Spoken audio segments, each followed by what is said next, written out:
How to get more loan on insurance policy. दोस्तों, आज के इस वीडियो में हम जानेंगे कि इंश्योरेंस पॉलिसी पर ज्यादा से ज्यादा लोन किस प्रकार से प्राप्त किया जाता है।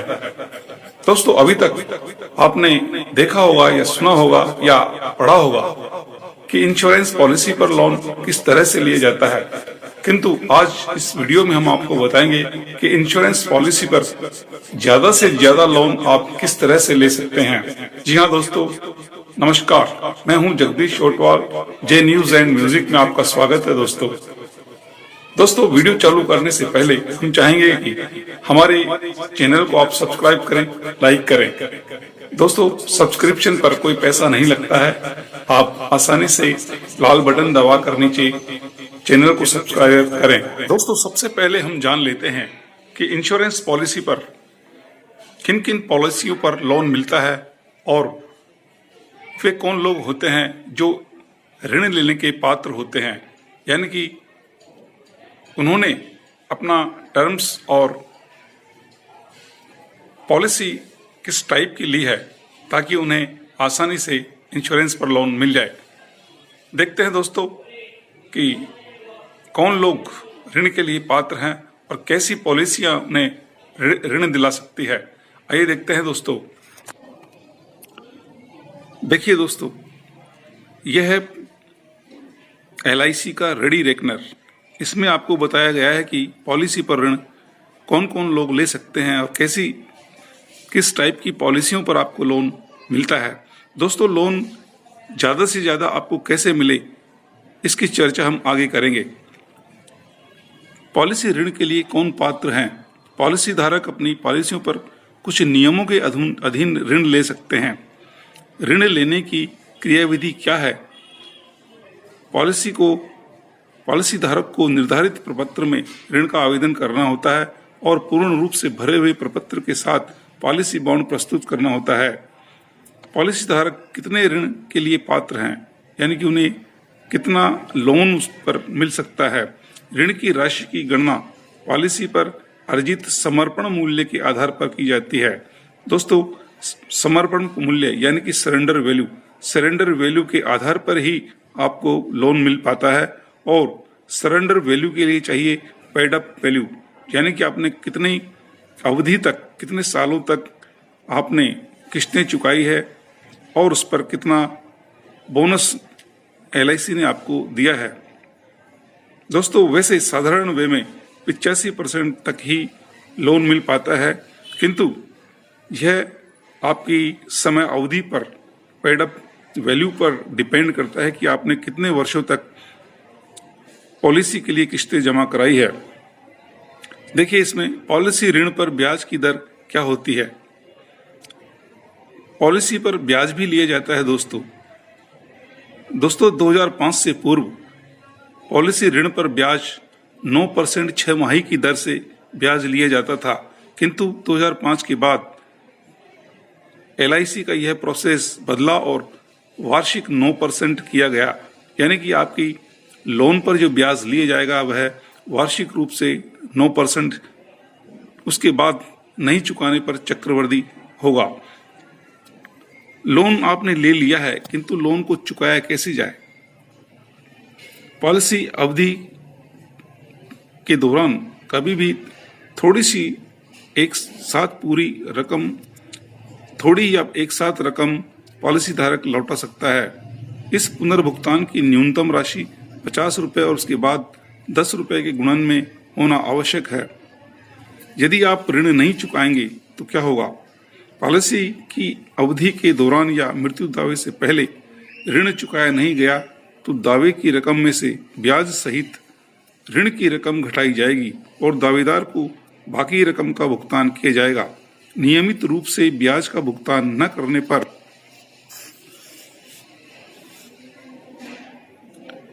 क्या होगा। यदि आप नियमित रूप से ब्याज का भुगतान नहीं करते हैं तो ब्याज की गणना चक्रवृद्धि के आधार पर की जाएगी। अंतिम उपाय के तौर पर जीवन बीमा निगम को ऋण की पूरी रकम वापस लेने का अधिकार होता है। दोस्तों, ये देखिए कौन कौन सी योजनाएं हैं जिन पर लोन मिलता है और किन पॉलिसी पर लोन नहीं मिलता है। इस दृश्य में देखिए दोस्तों, जिन जिन पॉलिसियों पर लोन नहीं मिलता है उस पर टेबल क्रमांक अंकित किया गया है। टेबल नंबर 41, 43, 50, 92, 94 आप देखते रहिए। 100, 185 ये कुछ ऐसी पॉलिसियां हैं जिन पर LIC लोन नहीं देती है।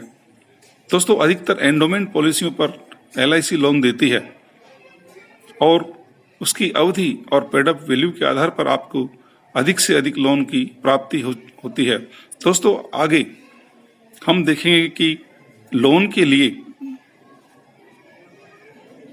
हमें कितनी सरेंडर वैल्यू चाहिए होती है और कितनी पेड अप वैल्यू और उसकी अवधि कितनी हमें रखनी पड़ेगी ताकि हमें ज़्यादा से ज़्यादा लोन मिल जाए। दोस्तों, यह पेड अप वैल्यू और समर्पण वैल्यू का फॉर्मूला इसमें दर्शाया गया है, जो आप आसानी से अपनी गणना के अनुसार अपनी लोन की राशि को निकाल सकते हैं। दोस्तों, समर्पण वैल्यू से पहले पेड अप वैल्यू की गणना अनिवार्य होती है। पेड अप वैल्यू यानी कि आपने कितने वर्षों तक प्रीमियम चुकाया है और कितना बोनस उस पर LIC ने आपको दिया है। यह सूत्र है दोस्तों, प्रीमियम भुगतान किए गए वर्षों की संख्या अपॉन पॉलिसी की अवधि इंटू बीमा राशि plus bonus divided by 1000 into बीमा राशि, यानी कि आपने बीमा राशि 1 लाख, 2 लाख, 5 लाख कितने की बीमा राशि ली है। दोस्तों, इसका कैलकुलेशन करने के बाद, जैसे कि आपने इस एग्जाम्पल में बताया है कि 30 वर्ष की पॉलिसी आपने ली है जिसका 25 साल तक आपने प्रीमियम भुगतान किया है, 2 लाख की पॉलिसी है। इसका कैलकुलेशन करने पर फर्स्ट ए भाग का कैलकुलेशन हमें रिजल्ट 1,66,667 रुपये प्राप्त होता है, जबकि दूसरे भाग बी का कैलकुलेशन हमें उसी 25 साल की प्रीमियम अवधि के लिए, पॉलिसी टर्म 30 साल का है और 25 साल आपने किस्तें चुकाई है, इस कैलकुलेशन का रिजल्ट निकलता है 3,16,600 रुपये। यानी कि इन दोनों को ऐड करने पर 4,83,267 रुपये बोनस सहित आपने चुकाया है। अब इसका समर्पण वैल्यू यानी सरेंडर वैल्यू क्या होगा? दोस्तों, यह है सरेंडर वैल्यू का फॉर्मूला। समर्पण मूल्य बराबर समर्पण मूल्य घटक इंटू प्रदत्त मूल्य अपॉन उसे 100 से डिवाइडेड कर दीजिए। सूत्र सेकंड, यह है समर्पण मूल्य घटक। दोस्तों, यही इंपॉर्टेंट चीज है, समर्पण मूल्य घटक। इसी घटक के आधार पर आपको अपनी ज्यादा से ज्यादा लोन की राशि डिपेंड करती है। समर्पण मूल्य घटक यदि किसी का ज्यादा निकलेगा तो उसे ज्यादा लोन प्राप्त होगा, और यदि समर्पण मूल्य घटक कम निकलेगा तो उसे उस कम राशि ही उसको मिल पाएगी। इस केस में समर्पण मूल्य घटक 65.84 है, उसे 100 से डिवाइड करके इस राशि से जो आपका समर्पण वैल्यू निकली उसे मल्टीप्लाई कर देते हैं और जिसका कुल वैल्यू आपको मिलती है 3,18,000। इस 3,18,000 का 90% आपको लोन के रूप में मिल जाता है। दोस्तों, आपको ज़्यादा से ज़्यादा इंश्योरेंस पॉलिसी पर लोन कैसे मिले, वह इसी पर डिपेंड है कि समर्पण मूल्य क्या है। दोस्तों, समर्पण मूल्य घटक इंश्योरेंस कंपनी ही निर्धारित करती है, किंतु हमारी इंश्योरेंस पॉलिसी का समर्पण मूल्य घटक ज़्यादा से ज़्यादा रहे, यह हमारे ऊपर डिपेंड करता है। दोस्तों, यह घटक किस तरह से ज़्यादा रहे उसके लिए आपको यही जानकारी देनी थी और उसके लिए यही पहचान आपको करनी थी। दोस्तों, समर्पण मूल्य घटक जो इंश्योरेंस कंपनी निर्धारित करती है वह समय अवधि और पेड अप मूल्य पर डिपेंड करता है। यानी आपने कितना टर्म पॉलिसी टर्म है और कितने सालों तक आपने उसे पेड अप किया है, कितने सालों तक आपने किस्तें उसकी चुकाई है। आइए देखते हैं दोस्तों, इस एग्जाम्पल के आधार पर जो LIC ने समर्पण मूल्य घटक जो दिया है, उस आधार पर हम देखते हैं कि आपको ज़्यादा से ज़्यादा लोन किस तरह से आपको मिल सकता है। दोस्तों, इस दृश्य में देखिए, यह है समर्पण मूल्य घटक। LIC का समर्पण मूल्य घटक विभिन्न पॉलिसियों पर ऋण के लिए निर्धारित किया गया है। अब हमें ज़्यादा से ज़्यादा लोन किस तरह से मिले, देखिए इसका एक एग्जाम्पल हम यहाँ देखते हैं।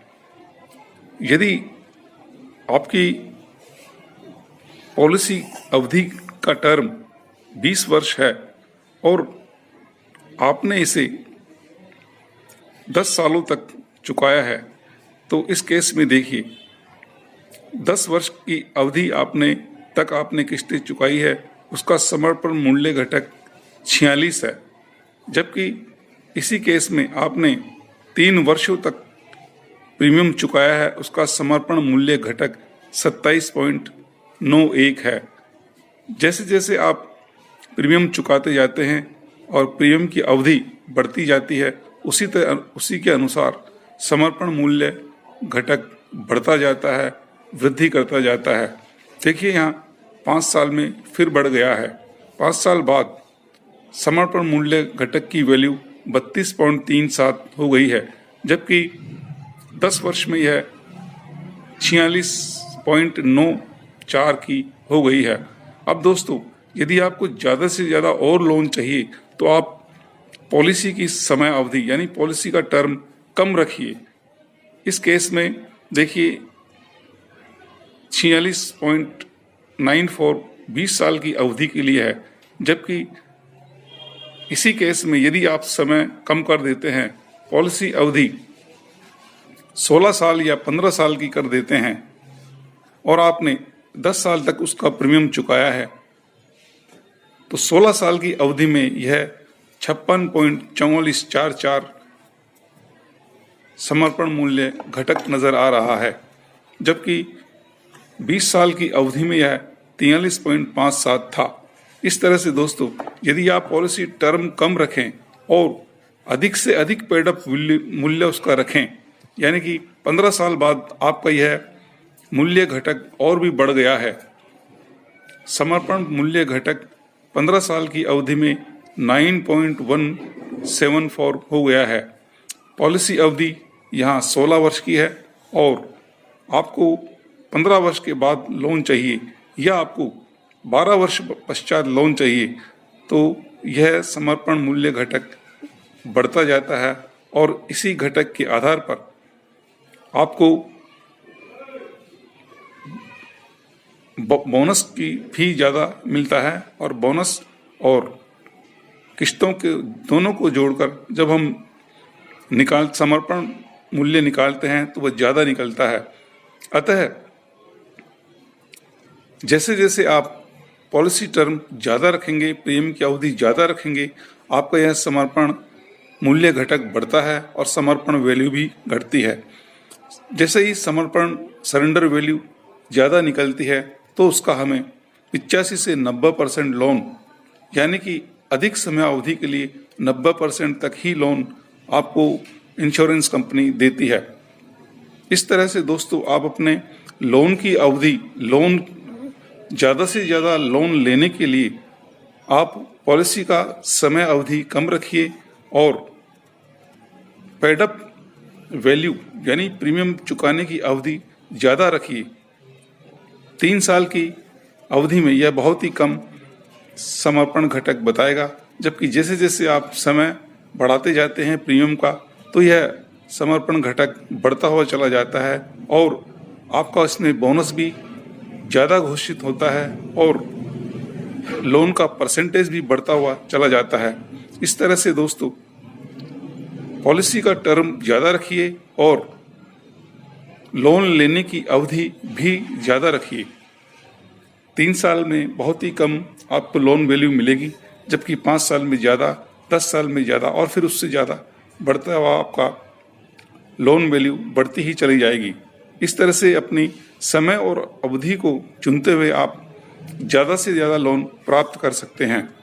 दोस्तों, प्रत्येक आदमी को शादी, ब्याह, शिक्षा और घर के अन्य भविष्य के कार्यों को करने के लिए उसे अधिक पैसों की आवश्यकता होती है और वो चाहता है कि मुझे भविष्य में इस कार्यक्रम को निपटाने के लिए ज्यादा से ज्यादा रकम प्राप्त हो जाए।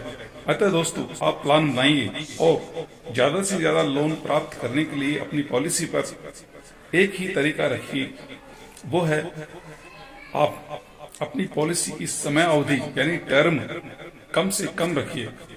एक प्लान के अनुसार ही रखिए सब पॉलिसी का टर्म कि मुझे 10 साल बाद या 12 साल बाद इतना पैसे चाहिए। यदि आप जैसे जैसे 16 साल की अवधि लेंगे तो उसमें यह समर्पण मूल्य घटक ज्यादा होगा, और यदि आप और कम रखेंगे, 12 साल का रखेंगे, तो इसमें समर्पण वैल्यू घटक और ज्यादा होगा। और अपनी किस्तों का प्रीमियम ज्यादा से ज्यादा रखिए, यानी मुझे 10 साल के उपरांत या 11 साल के उपरांत या जितना ज्यादा प्रीमियम पेड की अवधि आप रखेंगे, उसी अवधि के अनुसार आपको ज्यादा से ज्यादा लोन की प्राप्ति होगी। तो चलते हैं दोस्तों, उम्मीद है आप समझ गए होंगे, और अधिक जानने और समझने के लिए आप LIC का रेडी रेकनर खरीद कर आप स्वयं इसकी गणना कर सकते हैं, निकाल सकते हैं। वैसे रेडी रेकनर पुस्तक की आवश्यकता अधिकतर एजेंटों को ही होती है, और एजेंट एडवाइजर लोगों के लिए ही इसकी आवश्यकता बनती है, क्योंकि उन्हें ग्राहकों को बताना पड़ता है, समझाना होता है, एक्सप्लेन करना होता है। अतः आपको यह आवश्यकता नहीं है, आपका एजेंट या एडवाइजर ही आपको यह सब कुछ समझा सकता है, सब कुछ बता सकता है। उम्मीद है दोस्तों आपको फॉर्मूला पसंद आया होगा, ज्यादा से ज्यादा लोन किस तरह से लिया जाए। चलते हैं दोस्तों, सब्सक्राइब कीजिए, लाइक कीजिए। Thank you very much.